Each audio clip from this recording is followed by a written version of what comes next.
भारतीय नदियां और उनके उद्गम स्थल। पहला प्रश्न है, गंगा नदी का उद्गम कहां से होता है? गंगोत्री ग्लेशियर उत्तराखंड से। यमुना नदी कहां से निकलती है?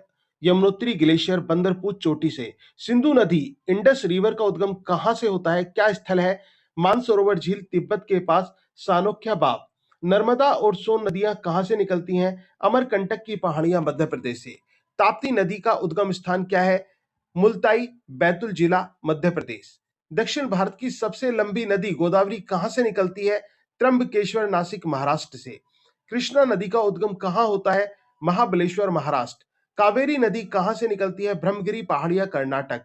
महानदी का उद्गम स्थल क्या है? सिहावा पर्वत, धमत्री, छत्तीसगढ़। ब्रह्मपुत्र नदी को तिब्बत में किस नाम से जाना जाता है? सांगपो के नाम से जाना जाता है। क्षिप्रा नदी जिसके तट पर उज्जैन स्थित है, कहां से निकलती है? काकरी काकरी बरडी पहाड़ी, इंदौर से। लूनी नदी कहां विलीन हो जाती है? कच्छ के रण में।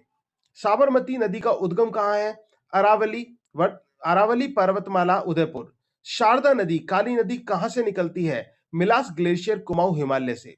कौन सी नदी विनाशक नदी सोरो ऑफ बिहार कहलाती है? कोसी नदी। दामोदर नदी कहां से निकलती है? छोटा नागपुर पठार, झारखंड से। चंबल नदी का उद्गम स्थल क्या है?